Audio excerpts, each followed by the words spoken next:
बहू को सलाह। रेखा एक नंबर की चालाक और खुद के बारे में सोचने वाली औरत थी।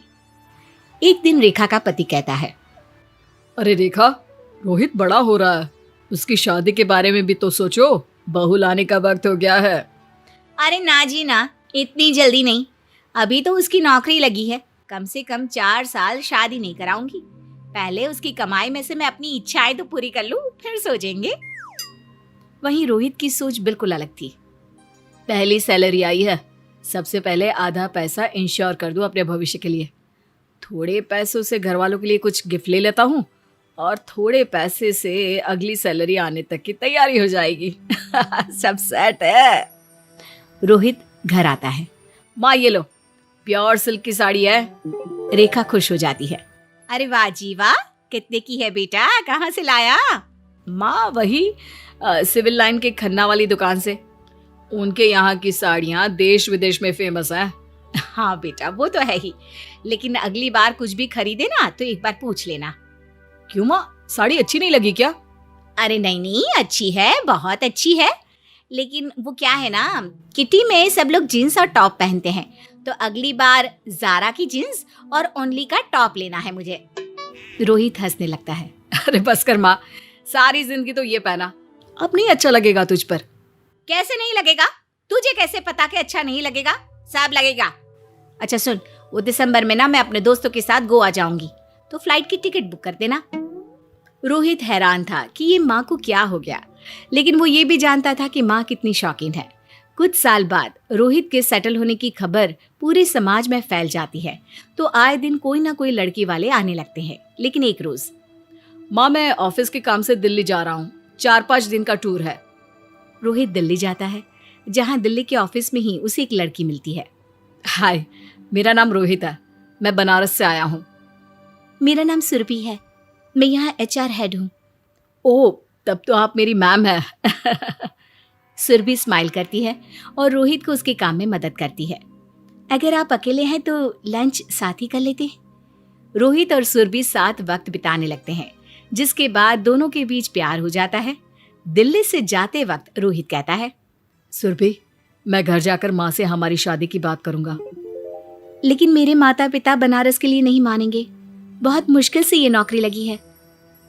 पर चलो कोई बात नहीं, कर लो बात, मैं मम्मी पापा को समझा दूंगी। अरे क्यों टेंशन ले रही हो, नहीं माने तो मैं ट्रांसफर ले लूंगा, मान गए तो तुम बनारस आ जाना। रोहित घर आकर रेखा को सारी बात बताता है। रेखा कुछ सोचती है, फिर कहती है, कितना कमाती है लड़की? 70,000। लेकिन माँ, वो यहाँ बनारस आकर रहने को तैयार है। अरे वाह वाह, बड़ी ही अच्छी लड़की होगी जो पैसे और अच्छा शहर छोड़कर परिवार को प्राथमिकता दे रही है। बेटा मुझे तो पसंद है, तुम क्या सोच रही हो रोहित की माँ? हाँ ठीक है, लेकिन बेटा तू ही ट्रांसफर ले लेना दिल्ली। वो क्या है ना, बहू भी कमाएगी तो ठीक रहेगा। दोनों साथ रहना, हम लोगों का क्या है, जब घूमने का मन करेगा तो आ जाएंगे। बस बेटा, यहाँ के लिए पैसे भेजते रहना, बाकी मकान अपना ही है, यहाँ तो खर्चा भी वैसे ज्यादा नहीं है। रोहित और सुरभि की शादी हो जाती है, दोनों शहर में बस जाते हैं।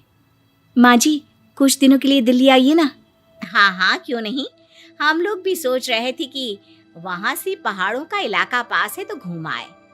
सास दिल्ली आती, लेकिन कभी मनाली जाने के लिए तो कभी अमृतसर। एक रोज, अरे रोहित, बड़े दिन हो गए, माँ पापा दिल्ली रहने नहीं आए, बुला लो ना। रोहित माँ को फोन करता है। अरे नहीं नहीं, तुम और बहू ऑफिस चले जाते हो, घर में कोई नहीं होता, वहाँ तो आस पड़ोस भी नहीं है, हम क्या करेंगे बेटा, हम तो यहीं ठीक है। अच्छा, वो ऑनलाइन कुछ लिंक्स शेयर किए हैं, सामान है घर के लिए, भिजवा देना। और हाँ बेटा, इस बार ना 5,000 ज्यादा भेजना, वो क्या है ना।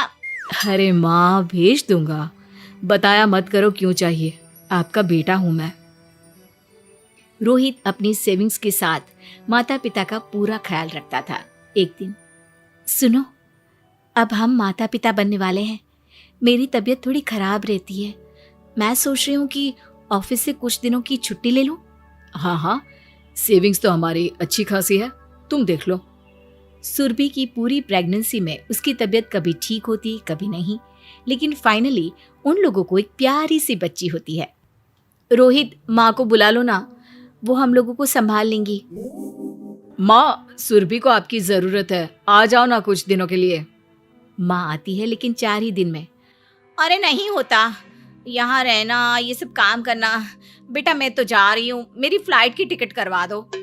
2-4 महीने किसी तरह रोहित और सुरभि बेटी का अकेले ही ख्याल रखते हैं, लेकिन फिर सुरभि बोल पड़ती है, मैं सोच रही हूँ 1-2 साल के लिए बनारस चली जाऊं, यहाँ अकेले मुझसे भी नहीं होता।